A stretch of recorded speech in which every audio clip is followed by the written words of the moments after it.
আমি একটু সহজ করে আপনাদের বলি যে এই যে আমরা যে দেখছি যে হাসিনা সরকারের আমলে অনেক লোক অনেক হাজার হাজার কোটি টাকা চুরি করে নিয়ে গেছে। মনে করেন এই হাজার হাজার কোটি টাকার মধ্যে 1000 কোটি টাকা আপনাকে দেয়া হলো। এখন ধরেন আমরা যে 5টা ইয়ের কথা বলছি, মানুষের মৌলিক চাহিদার কথা বলছি, অন্ন, বস্ত্র, বাসস্থান, শিক্ষা, চিকিৎসা, রাইট? ওকে, এখন আপনি এই 1000 কোটি টাকা দিয়ে আপনি যত বছর বাঁচেন, 50, 60, 70, 80, 90, ধরেন 100 বছরে আপনি বাঁচেন। Say a certain person mister X 100 বছর বাঁচবেন, তার 100 বছরের খাবারের ব্যবস্থা কিন্তু ওই 1000 কোটি টাকা দিয়ে হবে। অন্ন, বস্ত্রের ব্যবস্থা হবে, বাসস্থান অবশ্যই একটা না 2, 4, 5, 10টা বাড়ি করা যাবে, অসুবিধা নাই।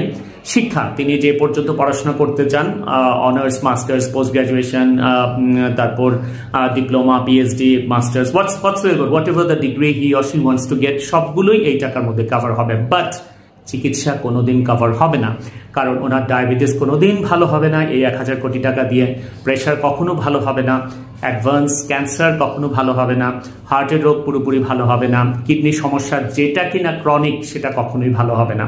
তো আমাদের এই জিনিসটা বুঝতে হবে যে money is not the only thing. If you have all the opportunities and if you have all the equipment, still that you have to die at some point of time. মানুষকে অসুস্থ হতে হবে, মৃত্যু হতে হবে। আমি যদি একটা মানুষ যদি সুইসাইড করার জন্য 2 তলা 3 তলা থেকে ঝাঁপ দিয়ে মাটিতে পড়ে বা ফ্লোরের মধ্যে শক্ত ফ্লোরে পড়ে, সেটা বাঁচানোর জন্য আমি চেষ্টা করতে পারি। যিনি 20 তলা থেকে লাফ দিয়ে ফ্লোরে পড়েছেন তাকে তো আমি বাঁচাতে পারবো না। দেখুন, একটা জিনিস বুঝতে হবে যে সারা পৃথিবীতে এমন কোনো নিউরোসার্জন নাই, এমন কোনো হসপিটাল নাই, এমন কোনো well equipped latest advance medical centre ও সার্জিক্যাল সেন্টার নাই যেখানে একজন মানুষ 20 তলা থেকে যদি লাফ দিয়ে পড়ে, তিনি ফ্লোরে যদি পড়েন, পাকার ফ্লোরে যদি পড়েন, তাহলে সেখান থেকে তাকে বাঁচিয়ে রাখা যাবে, যদি না অন্য কোনো সাপোর্ট, স্পেশাল কোনো সাপোর্ট তাকে পাওয়া যায়। মানে দ্যাট ইজ, আমি যেটা বলতে চাচ্ছি যে miraculously that's all together different issue, আমি সেটা বলবো না। বাট দ্য ইস্যু ইজ, মানে আপনি সার্জিক্যালি পেশেন্টকে কিওর করতে পারবেন because it's primary brain injury, সেখানে ম্যানেজ করার সারা পৃথিবীতে এখনো কোনো পদ্ধতি তো আবিষ্কার পায়নি। আপনি চিন্তা করেন, ফিফা যেটা federation of international football association, FIFA মাত্র এই রাশিয়া বিশ্বকাপের সময় প্রথমবার তারা আইন করেছে যে আপনারা খেলার মধ্যে যদি কারো হেড ইনজুরি হয় মনে করবেন, তাহলে খেলার সাথে সাথে বন্ধ করে দিতে হবে, কোনো কথা নাই। দেখেন, ঘটনা কিন্তু উল্টা দিকে দৌড়াচ্ছে। এর আগের বিশ্বকাপ পর্যন্ত বা ফিফার যদি আমরা ধরি 100 বছরের ইতিহাস বা আরও আগের ইতিহাস যদি আমরা চিন্তা করি, তখন কিন্তু এই ব্যাপারটা ছিল না। অর্থাৎ হচ্ছে যে হেড ইনজুরিকে যে আমার অনেক বেশি গুরুত্ব দিতে হবে, মানে যে কোনো একটা ইনজুরির ক্ষেত্রে আমরা যদি বলি যে প্রত্যেকটা বিষয়কে যে অনেক বেশি গুরুত্ব দিতে হবে, এটা কিন্তু দিন দিন এখন বাড়ছে। কিন্তু মানুষের এক্সপেকটেশন আর আন্ডারস্ট্যান্ডিংটা কিন্তু উল্টা। মানুষ মনে করছে যে একটা মানুষের যদি ইনজুরিতে মগজ বের হয়ে চলে যায়, তো মগজটা ফেলে দিয়ে বাকি অংশ সেলাই করে দিলেই মানুষটা খুব তাড়াতাড়ি বেঁচে উঠবে বা ভালো হয়ে যাওয়ার কথা। চিকিৎসা বিজ্ঞানে সেরকম ডেভেলপমেন্ট হওয়ার কথা, কিন্তু প্র্যাকটিক্যালি এটা সম্ভব না, কারণ বিজ্ঞানের অন্যান্য ডিসিপ্লিনের সাথে চিকিৎসা বিজ্ঞানের একটা ভাইটাল ডিফারেন্স হচ্ছে we have to work on living sales. আমরা জীবন্ত শরীরের উপর কাজ করছি। আমার মাথা ব্যথার জন্য বারবার ইচ্ছে মতো ওষুধ দিয়ে প্র্যাকটিস করে দেখার সুযোগ নাই যে which medicine really works.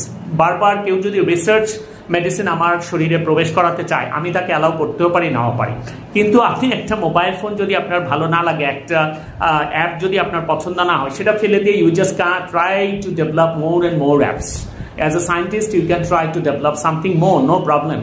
But in living cells, there is a lot of limitations you have to go through, especially আপনার research work অনেক limited, but at the end of the day প্রত্যেকের জন্য মৃত্যু স্বাভাবিক। প্রত্যেকের জন্য আপনি খেয়াল করেন যে রোগ শোক স্বাভাবিক, রোগ শোক, কষ্ট, পরিশ্রম, এগুলো আমাদের জীবনের একেবারে নিতান্ত ডেইলি অনুষঙ্গ। মৃত্যুটা আমাদের জীবনের নিতান্ত ডেইলি অনুষঙ্গ, আমাদের সেটা বুঝতে হবে। আর আপনাদের একটা কমন আমাদের টেন্ডেন্সি আমাদের দেশে দেখি, যখন একটা ফ্যামিলিতে কেউ বিষ খেয়ে আসে, কেউ আত্মহত্যার চেষ্টা করে আসে, তখন ফ্যামিলির প্রত্যেকটা মেম্বার এমন ভয়ে থাকেন যে মানে স্বাভাবিক, আমার ফ্যামিলিতে আমার সন্তান যদি আত্মহত্যার চেষ্টা করে বা আমার মা বা আমার বাবা, তাহলে আমি যখন এই রোগীটাকে নিয়ে হসপিটালে যাব, সবাই একটা সন্দেহের চোখ আমার দিকে থাকবে যে হয়তো আমার সাথে মনোমালিন্য, আমার সাথে অভিমান, আমার সাথে ঝগড়াঝাটি করে পারিবারিক কলহ, দাম্পত্য কলহ সবকিছু তো আছে। হাজব্যান্ড ওয়াইফের ক্ষেত্রে that is the most easily applicable. তো তখন মানুষ যেটা করে যে তারা এমন একটা টেন্ডেন্সি দেখাতে চায় যে ওই মানুষটার প্রতি তার ভালোবাসা শেষ নেই, সোকল ভালোবাসা প্রকাশ করতে গিয়ে তারা সম্পূর্ণ অ্যাটাকটা হসপিটালের উপর করে। আমি দেখেছি যে সবচেয়ে বেশি হসপিটাল অ্যাটাক যেটা হয়, একটা তো আছেই সাডেন কার্ডিয়াক ডেথ, হঠাৎ করে হৃদরোগে মৃত্যু, ভালো মানুষ হঠাৎ করে মারা গেছে, হসপিটালে নিয়ে আসছে কিন্তু দেখা গেল মানুষটা বেঁচে নেই, বা ট্রিটমেন্ট দিতে শুরু করতে করতেই মানুষটা বেঁচে নেই।